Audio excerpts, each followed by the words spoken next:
Swanns way, starting at page 91. You see, Francois, said the gardener, revolution would be better, because when they declare revolution, it's only then the wants to that goes.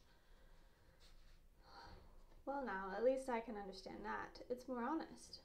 The gardener believed that when war was declared, they would stop all the railway trains. Of course, so we doesn't run off, said Francois. And the gardener, oh, they're clever ones, because we would not admit that war was not a kind of bad trick, that the state tried to play on the people, and if only they had the means to do it, there was not a single person who would not have run away from it. But Francois would hurry back to my aunt. I would return to my book. The servants would settle in front of the gate again to watch as the dust subsided along with the emotion roused by the soldiers. Long after the calm had descended, an unaccustomed flow of people out walking would continue to darken the streets of Cambrai, and in front of each house, even those where it was not the custom, the servants, or even the masters, sitting and watching, would festoon the sill with a border as dark and irregular as the border of seaweed and shells, whose crepe and embroidery are left on the shore by a strong tide after it recedes. Except on those days, however, I could usually read in peace, but the interruption and the commentary that a visit of Swanns once produced, as I was in the middle of reading a book by an author quite new to me, Bergot, je sais pas, had the consequence that for a long time afterward it was not against a wall adorned with spikes of violet flowers, but against quite a different background, before the portal of the Gothic cathedral, that the image now appeared of the woman I dreamed of. I had heard Bergot mentioned for the first time by a friend of mine, older than I, who I greatly admired, Bloch. When he heard me admit how much I admired La Nuit d'Octobre, he had exploded in laughter as noisy as a trumpet and said to me, "Beware this low fondness of yours for the Honorable de Messet. He's an extremely pernicious individual and a rather sinister brute. I must admit, however, that he and even Armand Racine did, each of them, in the course of their lives, make only fairly rhythmical line of verse that also has in its favor what I believe to be the supreme merit of meaning absolutely nothing. They are the White Illusion and the White Camille and the daughter of Minos and Pasiphae. They were pointed out to me in defense of those two rogues in an article by my very dear master, Olesant, acceptable to the immortal gods. Speaking of which, here's a book I don't have time to read right now, but which is recommended, it seems, by that colossal fellow. I've been told he considers the author, the Honorable Bergot, to be a most subtle individual, and even though he may evince at times a goodness of heart rather hard to explain, for me his word is Delphine Oracle. Do read these lyrical pieces of prose, therefore, and if the titanic rhymester who composed Bhagavat and Le Levier de Magnus has spoken the truth, by Apollo you will taste, dear master, the nectarine joys of Olympus. It was in a sarcastic tone that he asked me to call him dear master, and that he called me the same. But in reality we took certain pleasure in this game, since we were still close at the age when one believes one creates what one names. For unfortunately, I was unable to talk to Bloch and ask him for an explanation in order to quiet the disturbance he had caused in me when he told me that fine lines of poetry, from which I expected nothing less than a revolution of the truth, were all the finer if they meant nothing at all. For Bloch was not invited to the house again. At first he had been made quite welcome. It was true that my grandfather claimed that each time I formed a closer attachment to one of my friends than the other and brought him home, he was always a Jew, which would not have displeased him in particular, even if his friend Swann was of Jewish extraction, had he not felt it was not from among the best that I had chosen him. And so when I brought home a new friend, he very seldom failed to hum, O God of our fathers, from Le Juif, or Israel, break thy bond, singing only the tune naturally. I don't know this song. But I'm afraid my friend would know it and restore the words. Before he saw them, simply from hearing the name, which quite often had nothing particularly Jewish about it, he would guess not only the Jewish background of my friends, who were in fact Jewish, but even whatever might be distressing about their family. And what is the name of this friend of yours who's coming this evening? Dumont's grandfather. Dumont? Oh, now I'm suspicious. And he would sing, Archers, be on your guard, watch without rest, without sound. And after adroitly asking us a few more specific questions, he would cry out, on guard, on guard. Or if it was the victim himself, already there, whom he had forced by subtle interrogation unwittingly to confess his origins, then to show us he no longer had any doubts, he would simply gaze at us while barely perceptibly humming.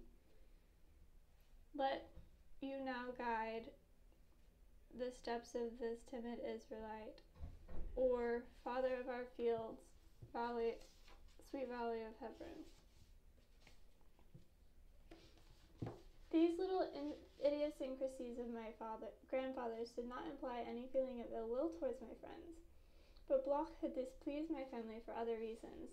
He had begun irritating my father, who, noticing that he was wet, had said to him with lively interest, Why, Monsieur Bloch, what's the weather like? Has it been raining? I don't understand this at all. The barometer couldn't have been better. The only answer he had drawn from him was this, Monsieur, I absolutely cannot tell you if it has been raining.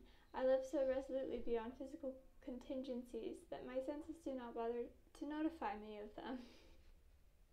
Why, my poor son, that friend of yours is an idiot, my father had said to me when Bloch had gone. My goodness, he can't even tell me what the weather's like. Why, nothing is more interesting. He's an imbecile.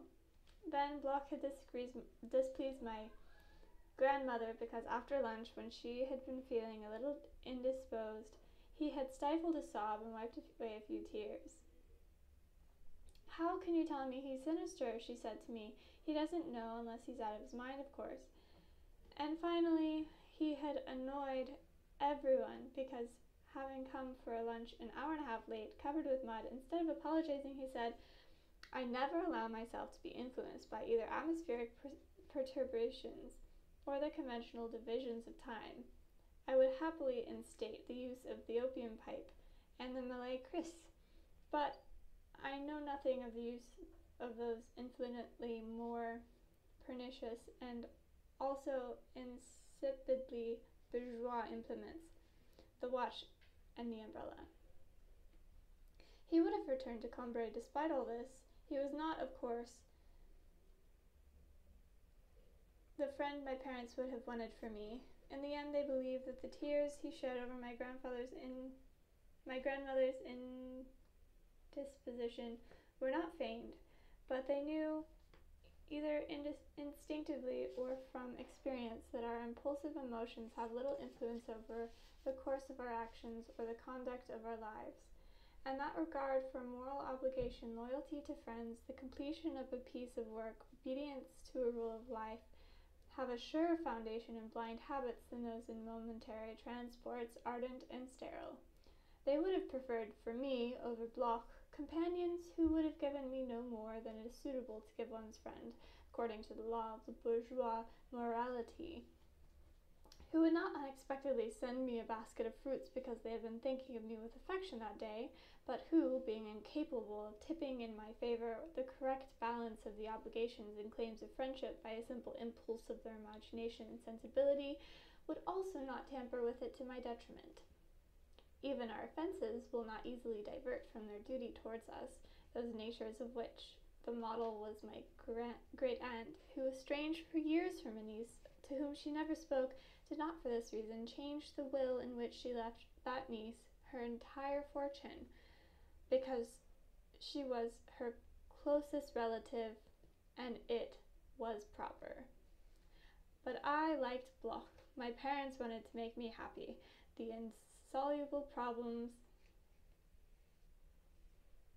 I posed for myself concerning the meaningless beauty of the daughters of Minos and Pasiphae tired me more and made me more ill than further conversations with him would have done, even though my mother felt they were harmful.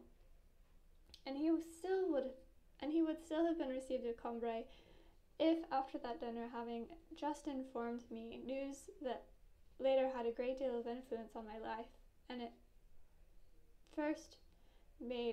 made it first happier than less happy, that no woman ever thought about anything but love, and that there was not one whose resistance could not be overcome. He had not assured me that he had heard most positively that my great aunt had had a wild youth, and had been known to be a kept woman. I could not stop myself from repeating those remarks to my parents. He was shown the door when he returned, and when I approached him afterward in the street he was extremely cold to me.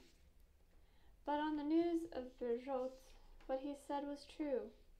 In the first few days, like a melody with which one will become infatuated, but by which one cannot yet make out, what I was to love so much in his style was not apparent to me. I could not put down the novel of his that I was reading, but thought I was interested only in the subject, as during that first period of love, when you go to meet a woman every day at some gathering, some entertainment, thinking you are drawn to it by its pleasure.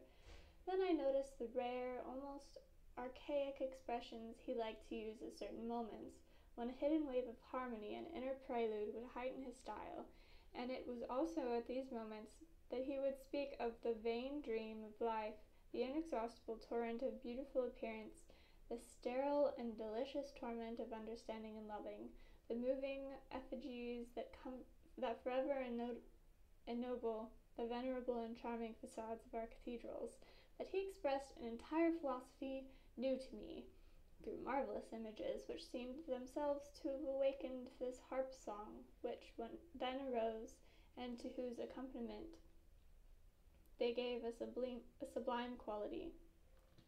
One of these passages by Berjotte, the third or fourth that I had isolated from the rest, filled me with a joy that could not be compared to the joy I had discovered in the first one, a joy I felt was experiencing in a deeper, vaster, more unified region of myself, from which all obstacles and partitions seemed to have been removed.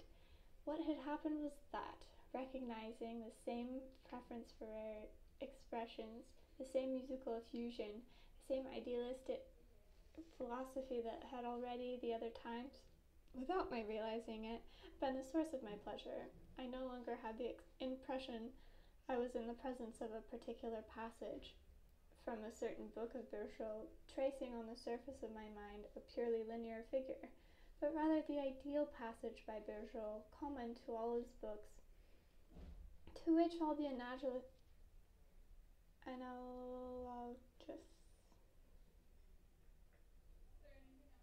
passages that merged with it had added a sort of thickness, a sort of volume by which my mind seemed enlarged. I was not quite Berjotte's only admirer. He was also the favorite writer, a friend of my mother's, a very well-read woman. While Dr. de la Bourbon would keep his writings waiting as he read his patients waiting as he read Berjotte's most recent book, and it was from his consulting room and from a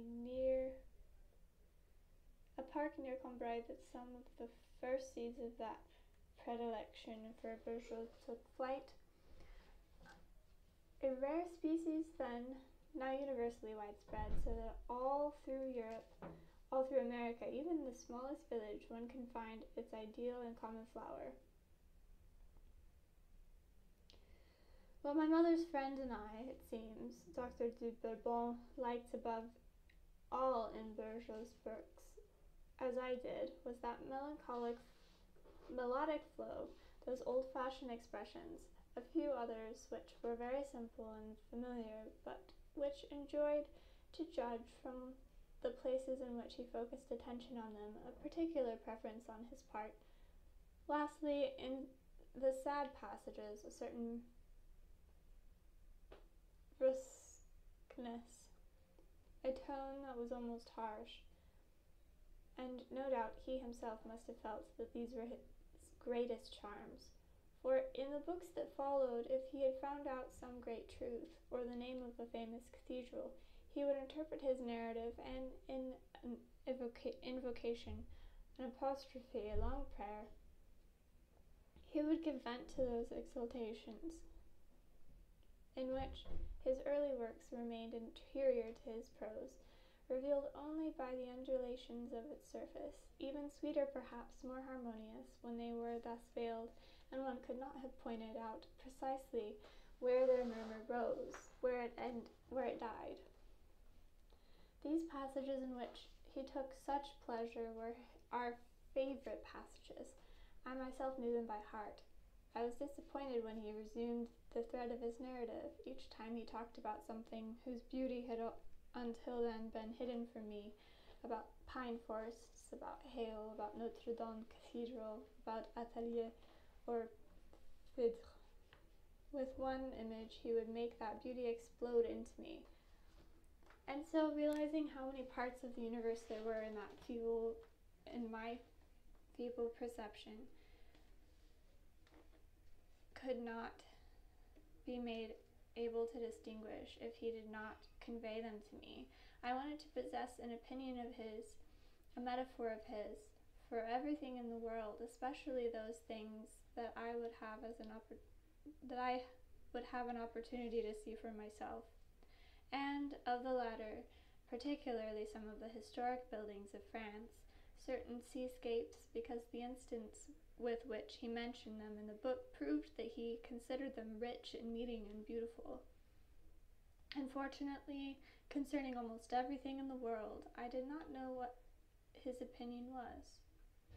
I did not doubt that it was entirely different from my own, since it came down to an unknown world toward which I was trying to rise, persuaded that my thoughts would have looked like pure ineptitude to that perfect mind. I had made such a clean sweep of them that when, by chance, I happened to encounter in one of his books a thought that I had already had myself, my heart would swell as though God in his goodness had given it to me, had declared it legitimate and beautiful. That's where I'm going to end. Page 98. Have a great day.